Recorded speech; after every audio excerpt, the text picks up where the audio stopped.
Welcome back. ఇక కాంగ్రెస్ సర్కారుపై రైతులు తీవ్ర ఆగ్రహంతో ఉన్నారు. భూ సమస్యలతో అన్నదాతలు ఆందోళన చెందుతున్నారు. సిద్దిపేట కలెక్టరేట్ లో ఓ రైతు సూసైడ్ అటెంప్ట్ చేశాడు. ప్రజావాణి కార్యక్రమానికి అక్కనపేట మండలం గోవర్ధనగిరికి చెందిన చిలుపూరి ఎల్లారెడ్డి అనే రైతు వచ్చాడు. భూ సమస్య పరిష్కరించడం లేదని ఆందోళన వ్యక్తం చేశాడు. తన వెంట తెచ్చుకున్న డీజిల్ ప్యాకెట్ తీసి ఆత్మహత్య యత్నం చేసుకోబోయాడు. అక్కడున్న వారు ఎల్లారెడ్డిని అడ్డుకున్నారు.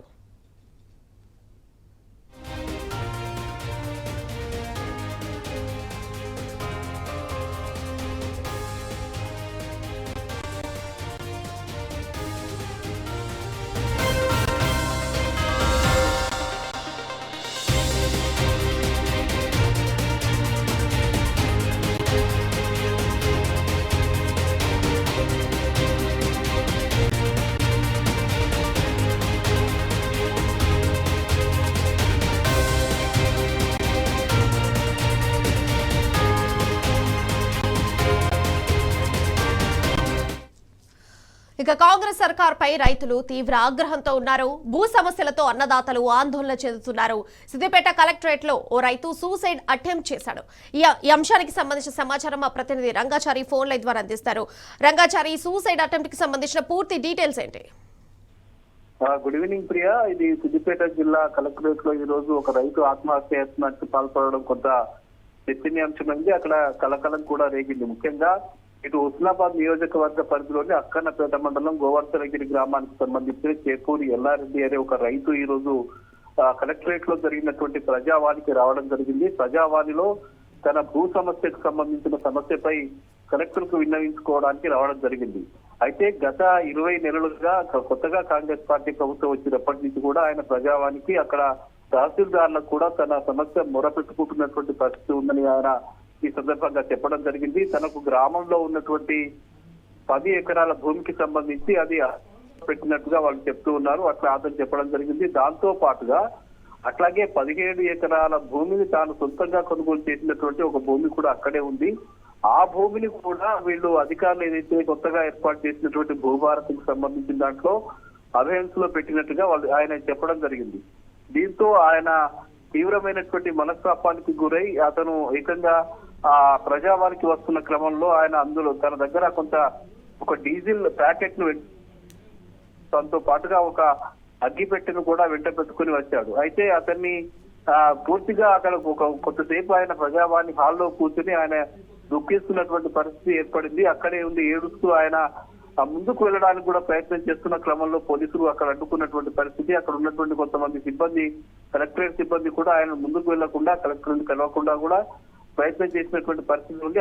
ఎట్లో కలెక్టర్ దగ్గరికి వెళ్లి ఆయన ప్రయత్నం చేసి తన సమస్యను అయితే విన్నవించుకున్నాడు. అయితే బయటకు వస్తున్న క్రమంలో ఆయన తన వెంట తెచ్చుకున్నటువంటి ఆ డీజిల్ ప్యాకెట్ ను బయటకు తీసి ఆత్మహత్య యత్నానికి పాల్పడ్డ సందర్భంలో అక్కడికి వచ్చినటువంటి పోలీస్ కానిస్టేబుల్ గమనించి అతన్ని నిలువరించి బయటకు తీసుకువెళ్లిపోయినటువంటి పరిస్థితి ఉంది.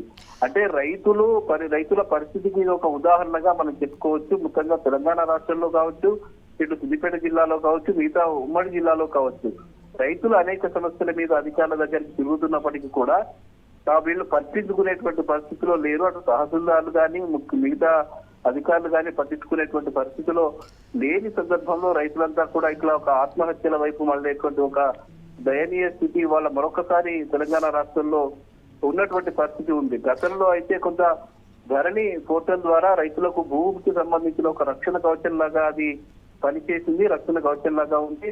తన భూమిని ఎవరు కూడా ముట్టుకోలేనటువంటి పరిస్థితి గతంలో కేసీఆర్ కల్పించినటువంటి ధరణి పోర్టల్ ద్వారా అది కల్పించినటువంటి పరిస్థితి ఉండింది. కానీ కొత్తగా ఏర్పాటు చేసినటువంటి ఈ భూభారతి చట్టం ద్వారా అనేక అంశాన్ని అందులోంచి తొలగించడం, కొన్ని అనవసరంగా కొన్ని సంబంధించిన భూముల్ని అభయన్స్ లో పెట్టడము, ఇట్లాంటివి చేసిన క్రమంలో రైతులంతా కూడా ఇబ్బందులు ఎదుర్కొనేటువంటి ఒక పరిస్థితి అయితే కనిపిస్తూ ఉంది. ఇటీవల జరిగినటువంటి భూభారతికి సంబంధించిన రెవెన్యూ సదస్సులో కూడా అక్కడికి వెళ్లి ఆయన తన సమస్యని అధికారులకు విన్నవించుకోవడం జరిగింది.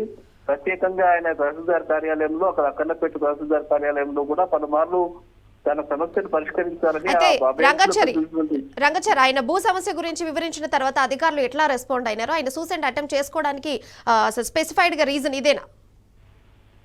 ప్రధానంగా అదే, తను 10 ఎకరాల భూమి తన గ్రామంలో ఉంది. తాను గతంలో వారసత్వంగా వచ్చినటువంటి 10 ఎకరాల భూమిని అధికారులు దీన్ని రిజిస్ట్రేషన్ కాకుండా ఆపివేయడం జరిగింది. భూభారతి పోర్టల్లో ఆపివేసినారు. అట్లాగే 17 ఎకరాల భూమి తాను సొంతంగా తన పేరిట కొనుగోలు చేసినటువంటి భూమిని కూడా ఇతరులకు అమ్ముకోవడానికి కానీ అమ్ముకోవడానికి అవకాశం లేకుండా దాన్ని పోర్టల్లో అభ్యన్స్ లో పెట్టినటువంటి పరిస్థితి ఉంది. దాని నేపథ్యంలోనే తాను తన అవసరానికి భూమిని అమ్ముకోవడానికి ప్రయత్నం చేస్తే అది భూమి అమ్ముకోలేనటువంటి ఒక పరిస్థితి వాళ్ళ తనకు నెలకొన్నది. అది భూభారతి చట్టం ద్వారా మేము అనేక సమస్యల్ని పరిష్కరిస్తున్నామని ఒకవైపు ప్రభుత్వం చెప్తున్నా కూడా అది గ్రౌండ్ లెవెల్లో మాత్రం ఏ ఒక్కటి కూడా అమలు జరుగుతలేదు అని చెప్పడానికి ఒక స్పష్టమైన ఉదాహరణగా మనం చెప్పుకోవచ్చు. అయితే అధికారులకు ఆయన చెప్పినప్పటికీ కూడా ఆయన దగ్గర ఉన్నటువంటి పరిస్థితిని చూసి వెంటనే అతను దూరం తీసుకెళ్లి మేము చూస్తాము అని చెప్పి కలెక్టర్ అయితే హామీ ఇచ్చింది. కానీ అది పరిష్కరించే దిశగా ఒక ప్రయత్నం అయితే జరగలేదు. దాని ఫలితంగానే ఆయన ఆత్మహత్య ఇస్తారు. ఏదైనా ఒకసారి తాను అవసరమైతే ఆత్మహత్య చేసుకుని చచ్చిపోవడానికైనా సిద్ధమని చెప్పి ఆయన తన వెంట డీజిల్ ప్యాకెట్ ని పెట్టుకుని రావడం అనేది అక్కడ ఉన్నటువంటి పరిస్థితి. కొద్దిసేపు కనుక అతను పోలీసులు కనుక చూసి ఉండకపోతే ఖచ్చితంగా అది అతను ఒంటి మీద అది డీజిల్ పోసుకుని నిప్పంటించుకునేటువంటి ఒక పరిస్థితి అయితే ఉండింది. అది పోలీసులు ముందుగా కొంత దాన్ని రెక్టిఫై చేసినటువంటి పరిస్థితి ఉంది. అయితే అధికారులు ఈ సమస్యకు సంబంధించి అతనికి ఏ మేరకు ఎల్లారెడ్డికి సంబంధించిన సమస్య మీద ఏ మేరకు పరిష్కరిస్తారన్నది మాత్రం ఇంకా స్పష్టత రాలేదు. దానికి సంబంధించి అభయన్స్ లో పెట్టినటువంటి పోర్టల్ అభయన్స్ లో పెట్టినటువంటి అమ్ముకోకుండా గానీ కొనుగోలు చేయకుండా గానీ అటు రిజిస్ట్రేషన్ కాకుండా చేసినటువంటి ఆ పరిస్థితి నుంచి అతన్ని గట్టెక్కిస్తారా లేదా అనేది మాత్రం ఒక అధికారుల నుంచి ఒక స్పష్టమైనటువంటి హామీ అయితే రాలేదు. ఈ నేపథ్యంలోనే అతను ఆత్మహత్యానికి వదిలేసినటువంటి పరిస్థితి ఉంది. మొత్తానికి పోలీసులు జోక్యం చేసుకోవడం వల్ల ఒక ప్రాణం అయితే దక్కిందని చెప్పవచ్చు. కానీ అది ఎన్ని రోజులు అట్లా ఉంటుందని మాత్రం చెప్పలేము. మొత్తానికి రైతుల పరిస్థితి మాత్రం ఆగమ్య గోచరంగా ఉంది. ఈ భూభారతి చట్టం ప్రకారం కూడా ఆ రైతుకు సంబంధించిన సమస్య పరిష్కరించేటువంటి పరిస్థితి రంగచారి ఆఫ్టర్ హిస్ ఈయన సూసైడ్ అటెంప్ట్ తర్వాత అక్కడ ఉన్నటువంటి ప్రజావాణి కార్యక్రమానికి సంబంధించినటువంటి కలెక్టర్స్ కానీ ఎవరైనా కానీ దీనికి సంబంధించి ఆయనకు భరోసా ఇవ్వడం భరోసా చెప్పడం చూసారా ఎవరైనా? ఎందుకంటే ఆయన ఆల్రెడీ అటెంప్ట్ చేశారు కదా. అక్కడ ఏమి అంటే బయటకు వచ్చిన తర్వాత జరిగింది. అధికారులు మాత్రం దానికి సంబంధించి ఏమీ వివరణ ఇవ్వలేదు, స్పష్టత ఇవ్వలేదు. ఎవరు వచ్చి కనీసం అతన్ని పలకరించినటువంటి పరిస్థితి కూడా లేదు. అక్కడికి వచ్చినటువంటి రెవెన్యూ అధికారులు కూడా అక్కడికి వచ్చి ఆయనతో మాట్లాడి మీ సమస్య మేము పరిష్కరిస్తామని చెప్పి హామీ ఇచ్చినటువంటి పరిస్థితి అక్కడ జరగలేదు. అతన్ని మాత్రం హాల్లోంచి బయటకు పంపించేటువంటి పరిస్థితి ఉంది. అతను ఏడుస్తూ దుఃఖపడుతూ బయటకు వచ్చి తన జేబులో తెచ్చుకున్నటువంటి డీజిల్ ప్యాకెట్లు తీసుకున్న క్రమంలో పోలీసులు అడ్డుకొని అతన్ని బయటకు పంపించారు తప్ప అధికారుల నుంచి మాత్రం ఒక స్పష్టమైనటువంటి హామీ రాలేదు.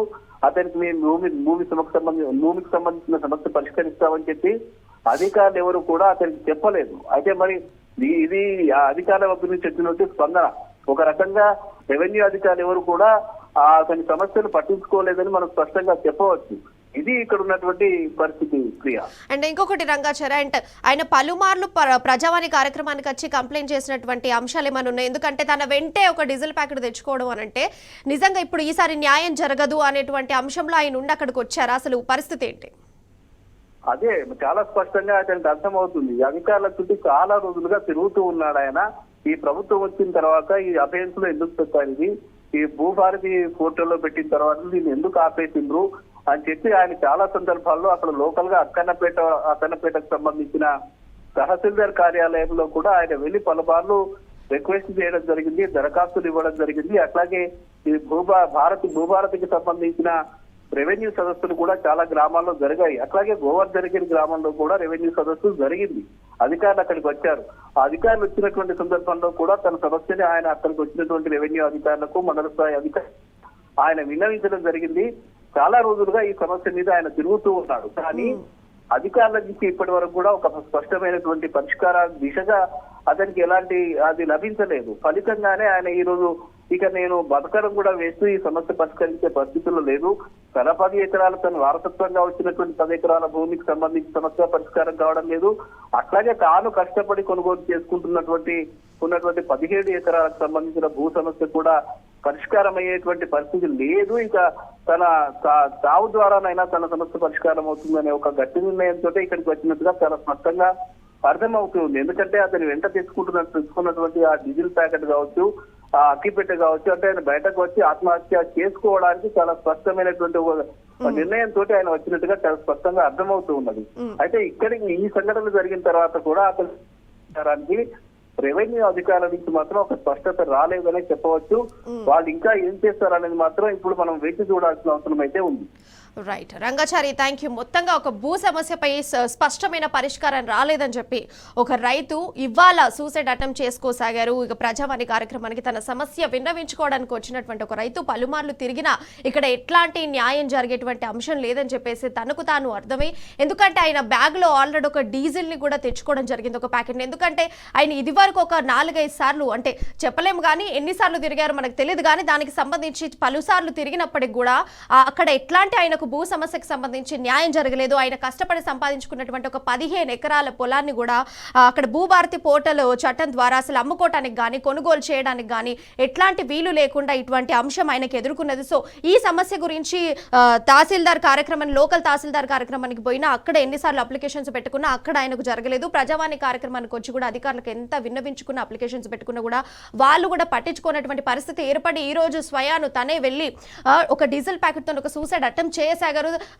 పక్కనే ఉన్నటువంటి పోలీసుల జోక్యం ద్వారా అది ఆగిపోయింది. ఒక ఇంత పోలీసులు ఒక ప్రాణాన్ని కాపాడిన వాళ్ళే, కానీ ఈ సూసైడ్ అటెంప్ట్ తర్వాత కూడా వాళ్ళు ఎంతకి కూడా బయటికి రాకుండా, అధికారులు కూడా కనీస భరోసా కూడా కల్పించకుండా, అండ్ ఖచ్చితంగా చూసుకుంటే రెవెన్యూ నుంచి ఎట్లాంటి స్పష్టమైన ఒక దీనికి సంబంధించి, ఈ సమస్యకు సంబంధించి మేము సమస్య తీరుస్తాం అనేటువంటి ముందుకు రానటువంటి పరిస్థితి ఏర్పడింది.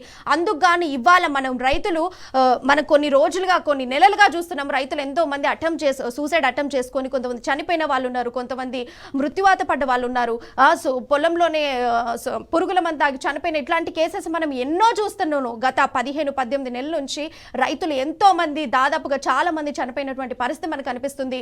కొంతమంది సమస్యలు ఎక్కువగా రైతులు కనిపిస్తున్నారు, వాళ్ళ సమస్యలు తీర్చలేనటువంటి దిశగా ఈ రోజు మనం చూస్తున్నాం. అంటే రైతులకు కావాల్సినట్టు వాళ్ళు పండించిన పంటకు కూడా భరోసా ఇవ్వలేకపోతున్నాము. వాళ్ళు కష్టపడి సంపాదించుకున్న పొలానికి కూడా, భూమికి కూడా మనం ఎట్లాంటివి చూపించలేకపోతున్నాము. ఇట్లాంటి దీని స్టేజ్ లో చాలా మంది రైతులు కూడా చనిపోయే పరిస్థితి ఈ రోజు కనిపిస్తుంది. ఈ రోజు చూసుకుంటే మా భూమిని కొనుగోలు చేయడానికి కానీ అమ్ముకోవడానికి కూడా ఎట్లాంటి పరిస్థితి లేకపోయేటువంటి విషయాన్ని పలుమార్లు అధికారుల దగ్గర తిరిగి కాళ్ళు అరిగిపోయి చెప్పి నోరు ఎండిపోయి వాళ్ళు ఇంత ఆర్తనాదాలు పెడుతున్నప్పటికి కూడా ఈ రోజు మన తెలంగాణ రాష్ట్రంలో రైతుల్ని పట్టించుకోలేనటువంటి పరిస్థితి కనిపిస్తుందని మనం అనుకోవచ్చు.